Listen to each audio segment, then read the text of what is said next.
صلی علی رسول الکریم اما بعد فاعوذ باللہ من الشیطان الرجیم بسم اللہ الرحمن الرحیم وَعَمَّا بِنِعْمَةِ رَبِّكَ فَحَدِّثْ۔ میں نے آج آپ کے سامنے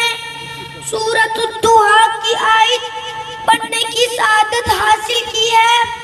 جس کا ترجمہ کچھ یوں ہے، اور اپنے رب کی نعمتوں کا خوب تذکرہ کیا کرو۔ ناظرین محترم، آج میلاد النبی کی محفل میں یہ واضح کرتا چلوں کہ میرے آقا صلی اللہ علیہ وآلہ وسلم اس وقت بھی تھے جب نہ لوح تھی، نہ قلم، نہ عرب، نہ عجم، نہ جنت، نہ نار، نہ آتش، نہ گلزار، نہ شمس، نہ قمر، نہ شجر، نہ حجر، غرض یہ کہ نہ ہواؤں کے خراٹے تھے، نہ فضاؤں کے سناٹے، نہ زمین تھی، نہ زمان تھا، نہ مکی تھا، نہ مکان تھا، نہ چنی تھی، نہ چنا تھا، گویا بس پہلے خدا تھا اور اس کے بعد مصطفیٰ تھا۔ جب میرے آقا کا میلاد ہوا تو رب کائنات نے اپنے محبوب کی عظمت کے کچھ ڈنکے بجائے رب مصطفیٰ نے فرمایا وَرَفَعْنَا لَكَ ذِكْرَكَ، وہ رب کائنات نے اعلان فرمایا توحید میری ہوگی، رسالت تیری ہوگی، خلقت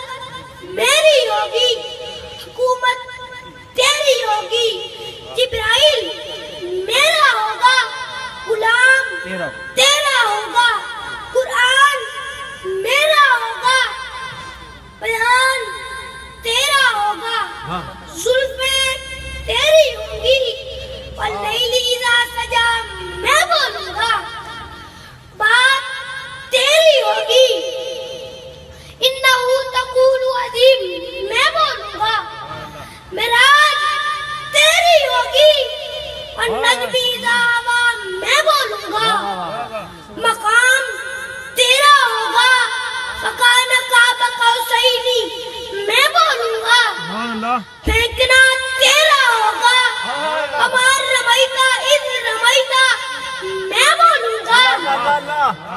دشمن تیرا ہوگا، إِنَّ شَانِئَكَ هُوَ الْأَبْتَرُ میں بولوں گا، توحید میری ہوگی، لا الہ الا اللہ کے ڈنکے تو بجائے گا، رسالت تیری ہوگی، محمد الرسول اللہ کے ترانے تو گائے گا۔ میں فقط اسی پہ ختم کرتا ہوں، پھیلا ہے دونوں جہاں میں اجالا حضور کا، کیسا چمک رہا ہے ستارہ حضور کا، چلتا ہے سکہ آپ کا دونوں جہاں میں